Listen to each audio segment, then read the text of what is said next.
Shko aty. Po që te kryetari.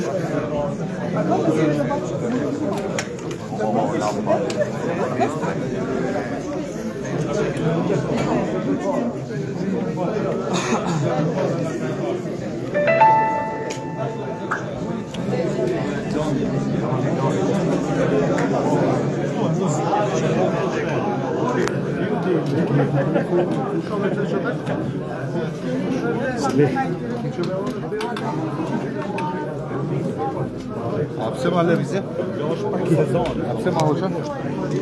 Kur sot e sezon.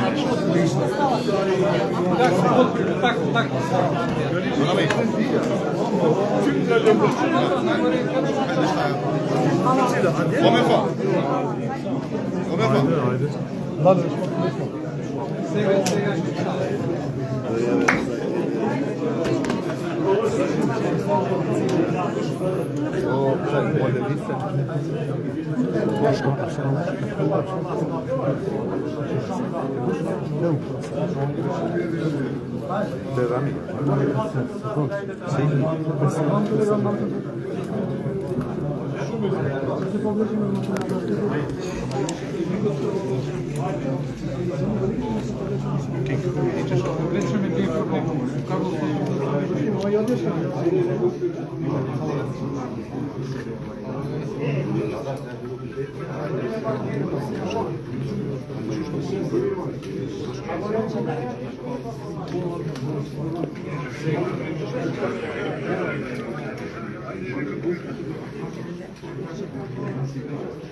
Gati?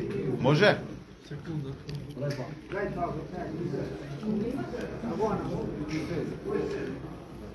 Kolegi, može? Kolegi? Može? Urdon. Sot kishim mbledhje të kryesisë Aleancës të Shqiptarët, bashku me kryetarët e degëve, dhe mbas një debati të gjatë e gjerë, sollëm vendim që Aleanca për Shqiptarët të shkon në opozitë.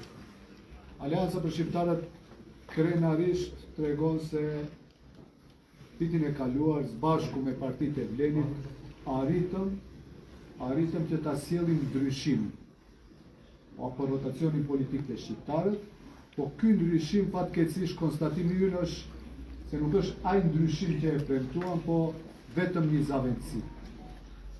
Ne u munduam këto një muaj e gjysmë gati se që të gjejmë një gjuhë të bashkët që përposa asaj që dalim me listat veçanta për këshilltar, gjejmë gjuhë të bashkët që të përkrahemi për kandidatë të kryetar komunesh me kandidatët që do t'i nxjerr Vleni, por konstatuam se nuk gjejmë aty gjuhë të bashkët, praktikisht është e pamundshme, është misioni i pamundshëm.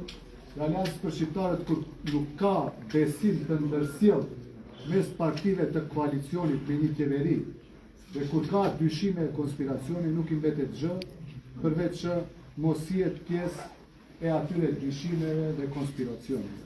Thjesht t'u alen rrugën dhe ta vazhdojmë punën e tij. Normalisht ne kemi pas plot pakënaqësi dhe qeverisjes tonë. A kemi qenë edhe ne fajtor, po se po, e pranojmë fajin dhe me një moment i kërkojmë falje qytetarit shqiptar. Ne kemi vendosur të kthehemi te qytetarit, të përgatitemi për zgjedhjet lokale dhe në nëntor ta sjellim fitoren e madhe për Aleancën për Shqiptarët. Çfarë ishin pakënaqësitë tona? Kryesisht ishin plot gjëra të cilat ishin që bëheshte fjalë për çështjet etnike. Ballanceri u hoq, ne kërkuam ligjin për përfaqësim të drejtë adekuat. Na premtoheshte nëntor, dhjetor, janar, shkurt, u bë maj, askund nuk është ligji. Ne besojmë dhe shpresojmë tash do ta triggerojmë pasi dalim nga qeveria, që dalin Vleni dhe VMRO-ja edhe ta nxjerrin ligjin apo ta votojnë ligjin. Ka edhe plot pakënaqësi të tjera, të cilët na i thonë qytetarët përditshmërisht, kryesisht bëhet për marginalizimin e shqiptarëve në administratë dhe punësimin masovik të makedonasve dhe pjesëmarrja e vogël e shqiptarëve që punësojnë në institucione shtetërore. Po pavarësisht kësaj, Aleanca për Shqiptarët sot vendos t'i kthehet qytetarit, e kemi thënë se nuk kemi lind në qeveri, kur çdo kush vrapon që tjetë me çdo kush pjesë e qeverisë, ne duke qenë qeveri, themi faleminderit, nuk ja dolëm atë që planifikum dhe sot i kthehemi qytetarit dhe bashku me qytetarin me hallet e tyre, t'i kthehemi, të mundohemi ta kthejmë dignitetin e çdo qytetari në Maqedoni, po veçanërisht të shqiptarëve.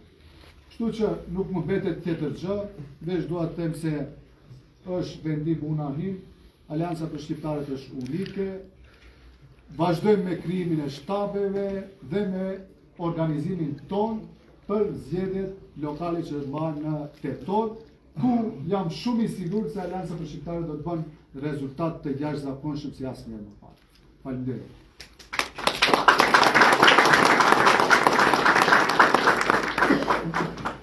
I na makedonski da kažem, Denevska alijansa za Albancите je jednoglasno odluči da vodi u opoziciji.